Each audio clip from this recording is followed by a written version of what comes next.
जय हिंद दोस्तों, आपके अपने YouTube चैनल इलेक्ट्रिकल एजुकेशन में आपका स्वागत है।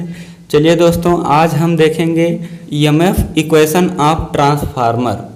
EMF इक्वेशन ऑफ ट्रांसफार्मर यानी पैरामीटर का विद्युत वाहक बल समीकरण कैसे निकाला जाता है, आज हम उसका पूरा डेरिवेशन देखने वाले हैं। चलिए दोस्तों, हम स्टार्ट करते हैं। ये हमारा ट्रांसफार्मर का फिगर दिया गया है। इसमें जो है हम देखेंगे कि EMF इक्वेशन को कैसे निकाला जाता है। चलिए हम शुरू से देखते हैं। तो इसमें जो हमारा दिया गया है V1, तो V1 क्या है? V1 हमारा है प्राथमिक वाइंडिंग में सप्लाई वोल्टेज। प्राथमिक वाइंडिंग में सप्लाई वोल्टेज।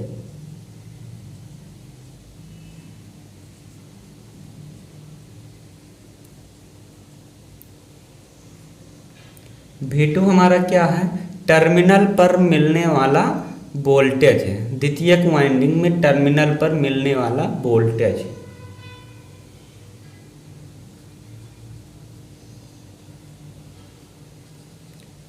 द्वितीयक टर्मिनल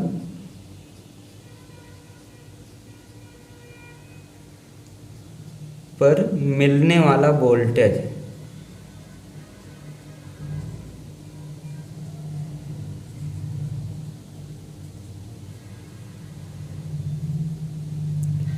E2 हमारा क्या है?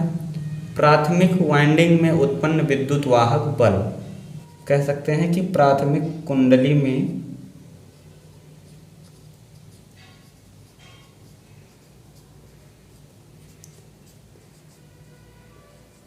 उत्पन्न विद्युत वाहक बल या उत्पन्न EMF। और ये हमारा E2 क्या है? E2 हमारा है सेकेंडरी वाइंडिंग में उत्पन्न विद्युत वाहक बल। द्वितीयक वाइंडिंग में या कुंडली में उत्पन्न EMF।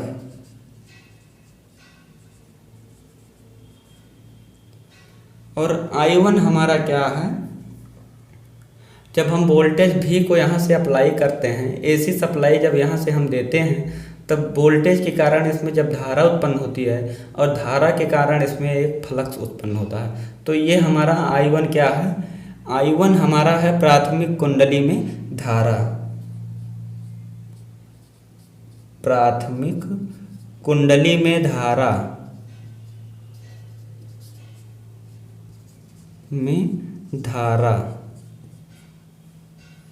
किसमें मापते हैं? एम्पियर में।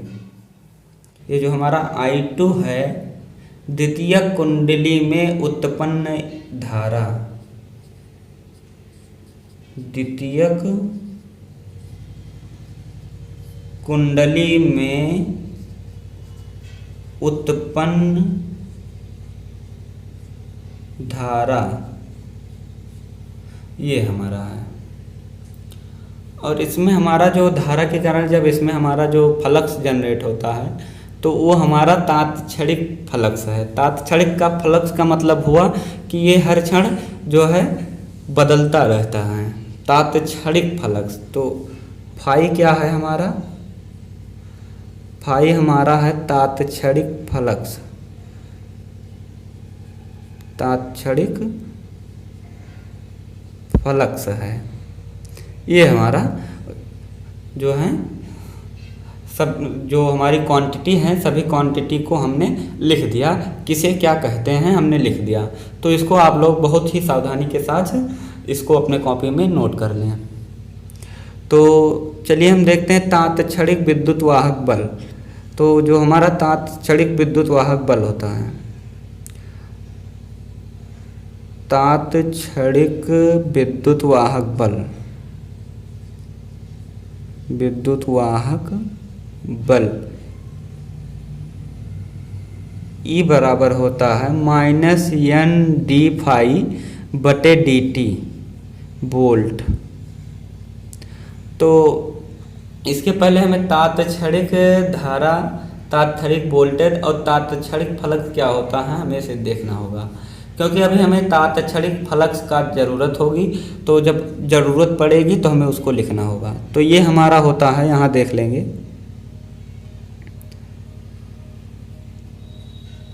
तात्क्षणिक धारा समीकरण। ये होता है हमारा I बराबर I max sine omega t, तात्क्षणिक वोल्टेज समीकरण, यानी कि इंस्टेंटेनियस वोल्टेज इक्वेशन, तात्क्षणिक वोल्टेज समीकरण। ये हमारा हो जाता है V बराबर V max sine omega t. ये होता है तात्क्षणिक फ्लक्स फाई बराबर phi max sine omega t, ये होता है। तब हम इसी वैल्यू को जो है इसमें रखेंगे तात्क्षणिक विद्युत वाहक बल में। तो ये हमारा हो जाएगा E बराबर minus N D phi max sine omega T, यानी कि फाई के स्थान पर हमने phi max sine omega T को यहाँ रख दिया। तो इसके बाद हम क्या करेंगे, E बराबर हमारा हो जाएगा minus N phi max cos omega T, इसको हम डिफरेंशिएशन करते हैं, कॉस ओमेगा टी। इसके बाद जब ओमेगा टी का करेंगे तो ओमेगा, इस तरह से हो जाता है। E बराबर हमारा हो जाएगा minus N phi max, omega को हम आगे लिख लेंगे ओमेगा कास ओमेगा टी, इस तरह से लिख लेंगे। तो कास ओमेगा टी को हम बदल सकते हैं, आपने पढ़ा होगा कि साइन 90 माइनस थीटा बराबर होता है कॉस थीटा।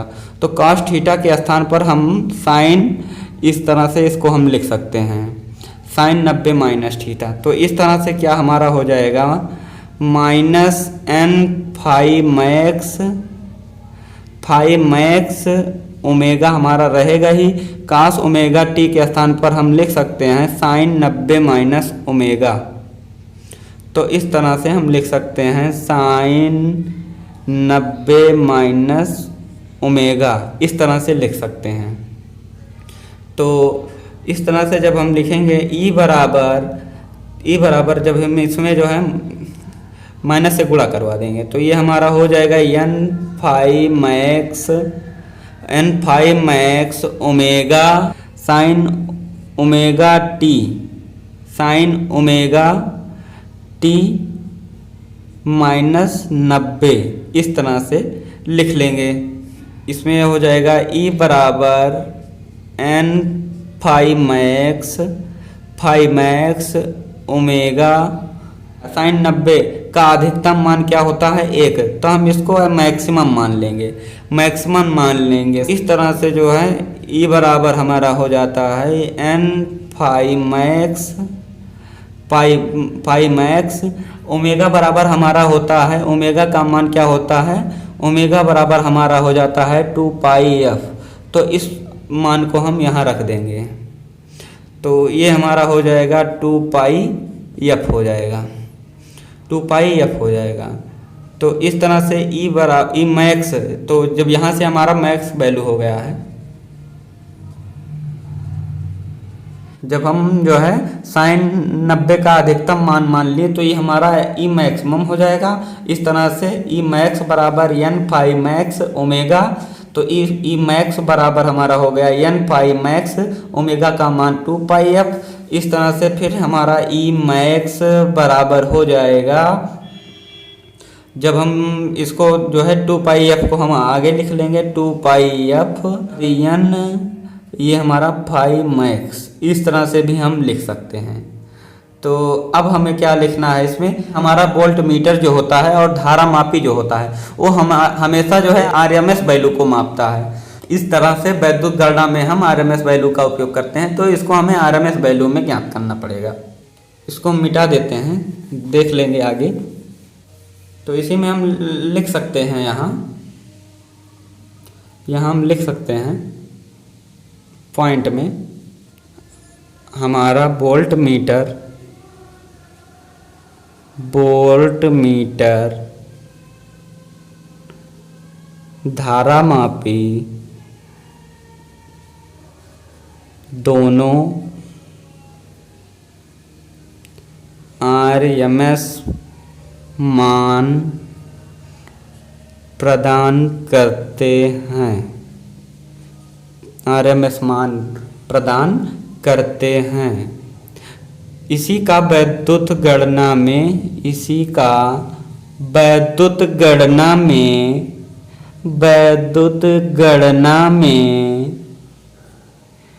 प्रयोग करते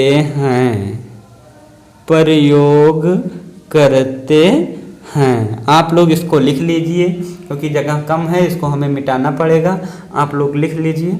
वैसे तो आप लोग इसको लिख लिए होंगे, इसको भी हम मिटा सकते हैं। चलिए हमें जो है आगे देखना है। आगे इसके हम देखते हैं। तो इसके आगे जो है हम मैक्स वैल्यू को आरएमएस वैल्यू में हम चेंज करेंगे। इसके आगे जो है मैक्स वैल्यू को हम आरएमएस वैल्यू में जब चेंज करेंगे तो क्या होता है, इसके पहले हमें कुछ कंडीशन देखना होगा। तो कंडीशन देखने के लिए हमें अधिकतम मान, औसत मान और आरएस मान में संबंध देखना पड़ेगा। तो आरएमएस मान और औसत मान में हम संबंध देख लेते हैं क्या होता है। जैसे मान लीजिए ये हमारा ग्राफ दे दिया गया, ये हमारा इसी तरह से एसी चलता है। तो ये हमारा क्या होता है, मैक्स वैल्यू होता है। ये हमारा क्या होता है, मैक्स वैल्यू होता है। और ये हमारा क्या होता है, एवरेज वैल्यू होता है, एवरेज मान होता है। ये हमारा प्लस में जो है मैक्सिमम, और ये हमारा माइनस में, ये हमारा माइनस में मैक्सिमम वैल्यू होता है। ये हमारा औसत मान हुआ, और ये हमारा हुआ अधिकतम मान, क्योंकि हमें यहाँ ई मैक्स वैल्यू को जो है आरएमएस वैल्यू में चेंज करना है, इसलिए हम इस बात को देख रहे हैं। इस बात को हम देख रहे हैं। इसको वैसे तो सबको मालूम होना चाहिए, लेकिन कोई बात नहीं। तो चलिए हम बता देते हैं। तो क्या होता है इसमें संबंध, क्या होता है औसत मान, अधिकतम मान और आरएमएस मान में। तो देख लेते हैं। आरएमएस मान, मैक्स वैल्यू और जो है ये एवरेज वैल्यू में संबंध क्या होता है। तो इसको देखेंगे। ये होता है बी मैक्स बराबर √2 बी आरएमएस बराबर π/2 भी एवरेज। ये होता है बी एवरेज होता है, ये हमारा होता है बी मैक्स बराबर √2 वी आरएमएस बराबर π/2 वी एवरेज।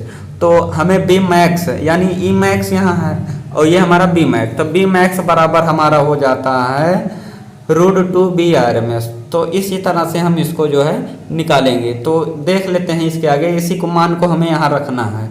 तो ई मैक्स के दर पे हम क्या लिख सकते हैं, ई मैक्स के स्थान पर √2 भी आरएमएस लिख सकते हैं। तो यहाँ हम लिखेंगे √2 ई आरएमएस बराबर 2 पाई FN फाई मैक्स। इस तरह से ये हमारा वैल्यू हो जाएगा। फिर जब ई आरएमएस बराबर हम लिखेंगे, ई आरएमएस बराबर हो जाएगा 2 पाई FN फाई मैक्स।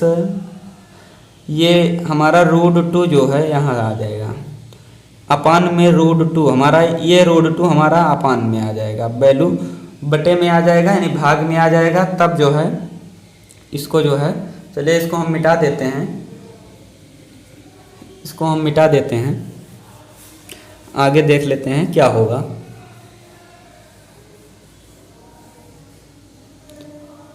तो ये हमारा जो है ये अभी मैक्स वैल्यू और जो है आरएमएस वैल्यू एवरेज वैल्यू का ये हमारा जो है संबंध है। बी मैक्स बराबर रूट टू बी आरएमएस बराबर pi by two B average. तो इसको आप लोग नोट कर लिए होंगे। चलिए हम मिटा देते हैं। इसके आगे हम देखते हैं क्या होगा। तो ई आर एम एस बराबर 2 pi F N phi max upon root 2। तो जब ये हमारा रूट 2 को रूट 2 और रूट 2 का गुणा करवाते हैं तो क्या होता है, बराबर 2 हो जाता है। तो इस तरह से जब हम जैसे ये हो गया रूट 2 गुणे रूट 2 का मतलब 2 होता है, तो इस बराबर 2 होता है। तो इस तरह से ऊपर हम रूट 2 गुणे रूट 2 लिख सकते हैं और बटे में रूट 2 फिर लिख देंगे।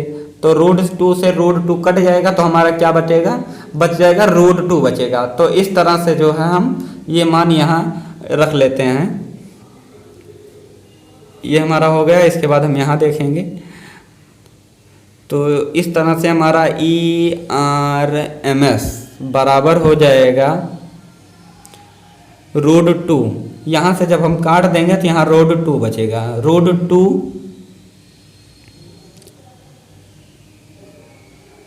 पाई एफ एन फाइव मैक्स ये हमारा बच जाएगा। तब क्या हो जाएगा, इसके आगे हम देखेंगे। ई आर एम एस बराबर रूट 2 का मान हमारा होता है 1.414 होता है, 1.414 होता है। और पाई का मान हमारा 22/7 हम लिख सकते हैं एफ एन फाइव मैक्स। दोस्तों समझ में आ रहा है?